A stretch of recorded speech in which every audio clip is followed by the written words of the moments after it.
La parole est au ministre de l'Intérieur et des Outre-mer. Merci Monsieur le Président, Mesdames et Messieurs les sénateurs. Monsieur le sénateur, je n'ai pas tout compris de votre question.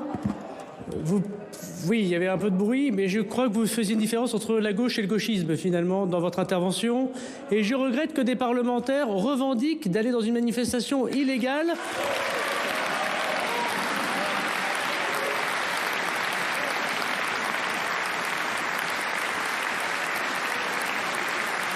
Ne respectant ainsi pas eux-mêmes la loi de la République.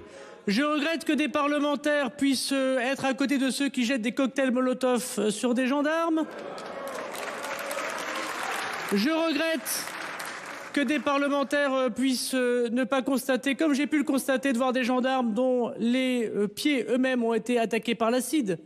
Je regrette, monsieur le sénateur, que vous n'ayez pas entendu les deux conférences de presse faites par Madame la préfète avant la manifestation qui a été interdite depuis le 17 mars, ni même celle du procureur de la République. Manifestement, vous vous êtes assis sur tout ça, sur les violences contre nos gendarmes, sur l'interdiction de manifestation, sur les conférences de la préfète de la République, sur la conférence du procureur de la République. Je regrette par ailleurs que vous relayiez ici de nouveau des fake news. Non, monsieur le sénateur, les secours n'ont pas été empêchés par les forces de l'ordre. Oui, monsieur, mais écoutez le SAMU, regardez le SAMU des Deux-Sèvres qui le dit lui-même. Je sais que ça vous ferait plaisir de penser que les gendarmes souhaitent la mort des gens, mais ce n'est pas le cas. C'est le médecin du GIGN, monsieur le sénateur, qui a fendu la foule alors qu'il a été harcelé par manifestement vos camarades d'un jour. Mais vous pouvez hocher la tête, c'est extrêmement scandaleux ce qui se passe. Et les gendarmes eux-mêmes ont dû faire demi-tour parce qu'alors qu'ils allaient secourir un manifestant, ils se faisaient harceler par des pluies de pavés et de cocktails Molotov. Voilà la vérité, monsieur le sénateur. Et moi aussi, je veux avoir une pensée, bien sûr, pour toute personne qui a été blessée, manifestement pour ceux qui luttent pour la vie.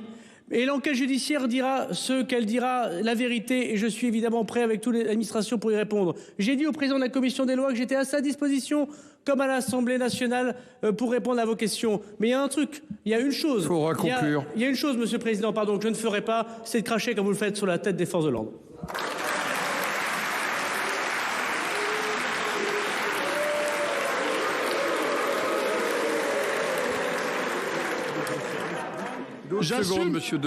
J'assume ma présence, j'assume évidemment ma présence, j'assume ma mission de contrôle du gouvernement.